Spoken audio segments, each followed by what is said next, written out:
Maithili express की शानदार प्रस्तुति।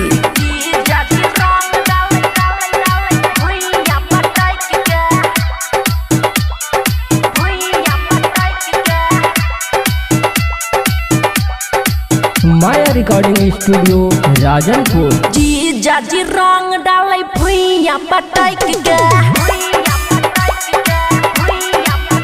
हे गई जी जाजी रंग डाले भुइया पटाई के छोरन के दोनों भागी झटाई के छोरन के दोनों भागी झटाई के जी जाजी रंग डाले भुइया पटाई के हे गई जी जाजी रंग डाले भुइया पटाई के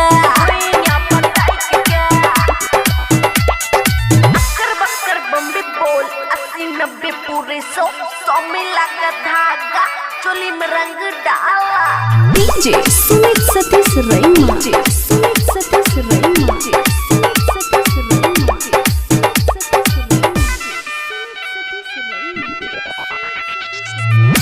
माया रिकॉर्डिंग स्टूडियो राजनपुर। अरे दाढ़ी मोछ बनाई के एल छे भोरे नहाई के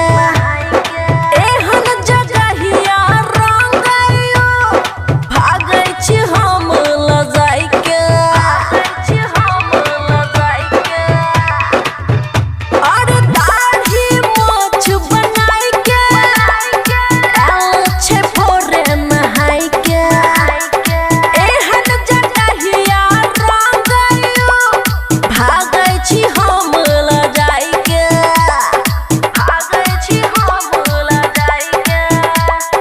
होई छै उ पागल जब चली मटाइक के हे गई होई छै उ पागल जब चली मटाइक के छोरन के दोनों भागी झटाइक के छोरन के दोनों भागी झटाइक के जी जाजी रंग डाले भुइया पटाइक के हे गई जी जाजी रंग डाले भुइया पटाइक के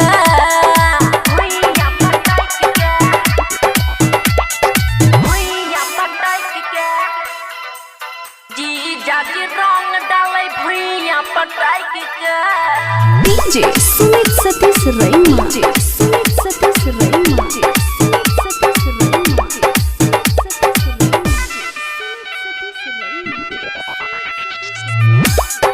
माया रिकॉर्डिंग स्टूडियो राजनपुर। नरम हमर बाल के केना छे बुरा हाल के बबुआ राहुल जी जाजी रंगै छे दुनु गाल के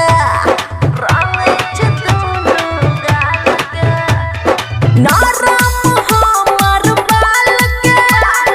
केना छे बुरा हाल के बबुआ राहुल जी जाजी रंगै छे दुनु गाल के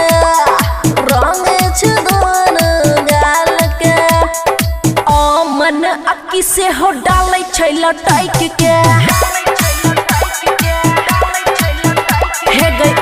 मन अक्की से हो डालै छै लटाइक के छोरन के दोनों भागी झटाइक के छोरन के दोनों भागी झटाइक के जी जाजी रंग डाले भुइया पटाइक के हे गई जी जाजी रंग डाले भुइया पटाइक के माया रिकॉर्डिंग स्टूडियो राजनपुर।